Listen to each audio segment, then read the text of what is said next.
about the writers who have undertaken this project to kind of humanise and represent a diversity of lives.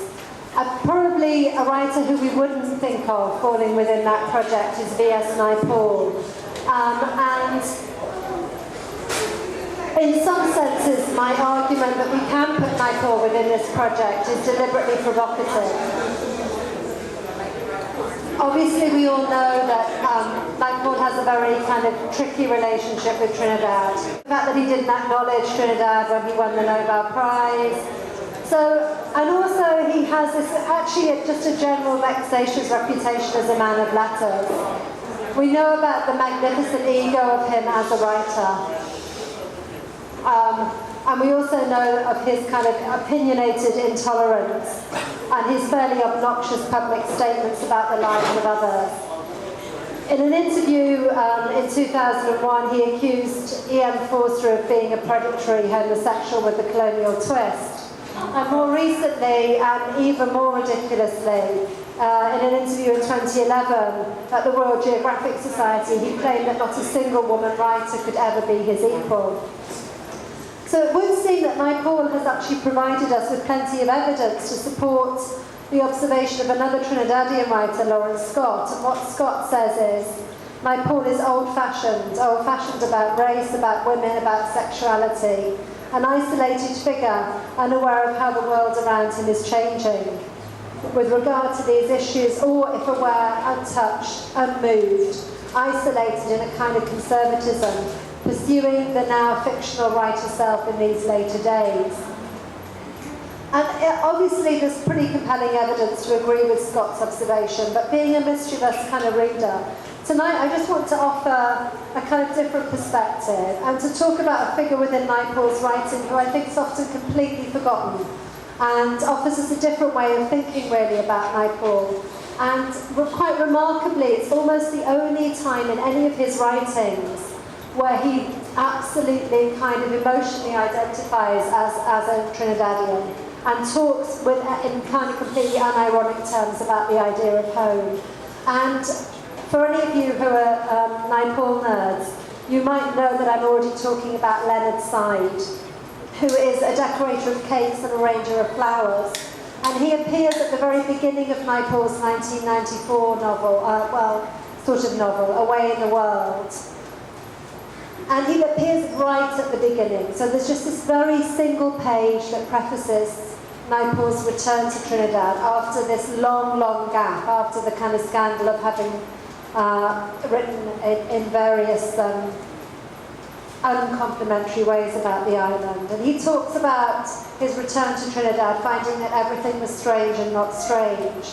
And he says about going back home, and that word home is just kind of solidly there. And Side is, I think, we can read Side as this kind of queer figure who brings demonstrable pressure to bear on normativities of gender. He obviously lives between genders and across kind of culturally separated worlds as well. So his story, in the work, Naipaul says that this story is told to him by a woman school teacher. And Krystal's going to be my school teacher. Interestingly, the school teacher needs to go and find Side because she wants to teach her students how to arrange flowers, which is obviously such a gender normative thing to teach them. But the judge for this highly gender normative activity is Leonard Side, this arranger of flowers and decorator of cakes. And the first time she goes to find him, she doesn't know he's a mortician. So she walks in and she sees his fingers working on the body and she just runs away. The next time she goes to see him, she returns directly to the Women's Association, who he works for, and this is what she sees. The little Spanish-style house was full of women, and inside the room, Leonard Side was doing things with dough, using his hairy fingers to knead dough. He was teaching the women how to make bread and cake. After he had finished doing the dough, he began to teach them how to ice a cake, forcing with those hairy fingers colored icing out of the special cones or molds he had. He pressed on and then into the molds with his hairy fingers, and out came a pink or green rosebud or a flower, which he then fixed with icing flecked fingers onto the soft iced cake. But I didn't like seeing those fingers doing this kind of work, and I liked it even less when at the end, with those same fingers, he offered the woman little things he had ice to eat. So obviously the kind of gender dissonance that she registers in this kind of, body activity that she witnesses, for her the delicate, dexterous, delicious working of the fingers provokes this kind of recurring aversion. On the third occasion, because she's dressed as a teacher, she's mistaken for a doctor, and she's let straight into his bedroom where he's unwell. And this is, again, from that passage. There I found Leonard Side, very sick and trembling, but dressed for a meeting with the doctor. He was in a shiny brass four-poster bed with a flowered canopy, and he was in green silk pajamas. His little hairy fingers were resting on the satin or silk spread he was using as a coverlet. He had laid himself out with great care. So Side stirs these kind of feelings of pity and fear in the teacher, and it's this idea that he blurs boundaries that disturbs her. So his body, she comments how his body lies amid this kind of cultural melange in his bedroom setting. So there's crepe paper flowers, bows, and a framed picture of a radiant, beautiful Christ, even though she knows he's a Muslim. So this whole kind of idea of boundary confusion that she can't cope with. And she says, it was his idea of beauty that upset me, I suppose. That idea of beauty, mixing roses and flowers and nice things to eat, with the idea of making the dead human body beautiful too. The mixing of things upset me. So in the teacher's story, Side's hairy hands crossing between the work of mortician, flower arranger and cake decorator are agents of category confusion, which seems a really kind of Naipaulian view. I mean, that's how we would think Naipaul would write. And she ends up by saying, he frightened me because I felt his feeling for beauty was like an illness, as though some unfamiliar deforming virus had passed through his simple mother to him, and was even then, he was in his mid-30s, something neither of them had begun to understand. So for the teacher then, that world intrudes on her senses, her sight, her taste, and she absolutely expresses this desire not to be touched by sight. But really interestingly, the narrative doesn't take us through to the end with the teacher. So what happens then is, unlike the teacher, Naipaul actually then narrates his desire to feel and to be touched by Side. Rather than looking away from him, he begins to narrate actually the intimacy between them. So after the school teacher's story, there's a very clear pause that's signalled in the narrative by a kind of line gap. And then the paragraph begins where Naipaul's voice comes in. This was what I heard, he says.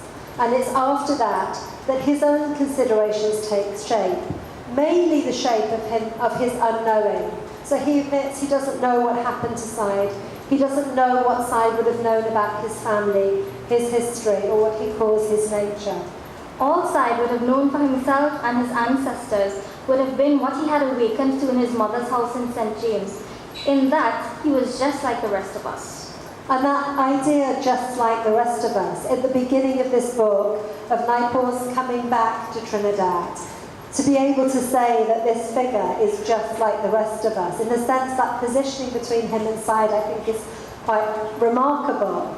So he prefaces this life that's barely known to him, a life that has no official or even imagined Caribbean history to support it.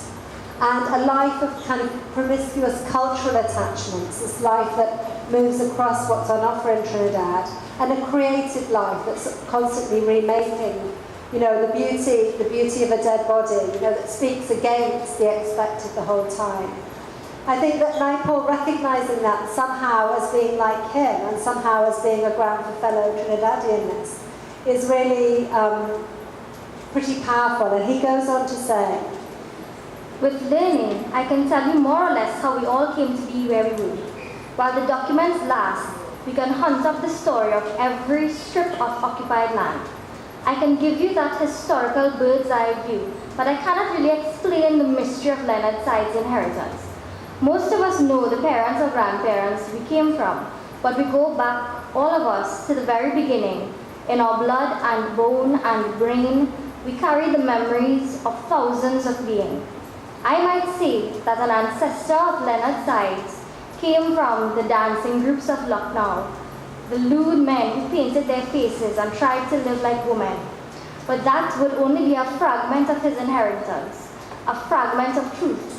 We cannot understand all the traits we have inherited. Sometimes we can be strangers to ourselves.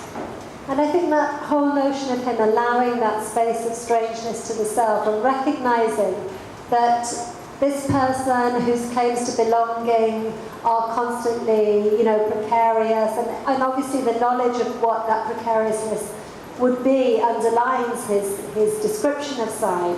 But the fact that he chooses this one figure who's kind of, in some ways, so unaccommodated, to gesture to his own feeling of accommodation, his own kind of sense of where he might position himself as a Trinidadian. But at the same time, I just want to end, that's kind of my, not in any sense a kind of defense of Naipaul, but just an observation that it's a very interesting figure in his work, and I think a figure that shouldn't be ignored. But of course, I guess what the really important thing to remember is that Naipaul can position himself philosophically as a queer figure. But he isn't positioned politically as a queer figure. And I'm not taking away the force of that philosophical positioning to claim some kind of kinship and intimacy and to say, I'm like him, he's like me. But at the same time, there's a really substantive difference between Naipaul's sense of exile and the actual condition of being denied for citizenship. Whatever the force of that philosophical persuasion of shared unbelonging might be, however much academically, intellectually, emotionally we might want to register that. At the same time, we have to acknowledge that the struggle for acceptance and rights and visibility is a different one, that Naipaul isn't undergoing on the same terms. And it seems to me that if we want to kind of find an imaginative space where all Trinidadians cannot be strangers to themselves, then we need to think about bringing the kind of philosophical into a political space too. Okay, thank you.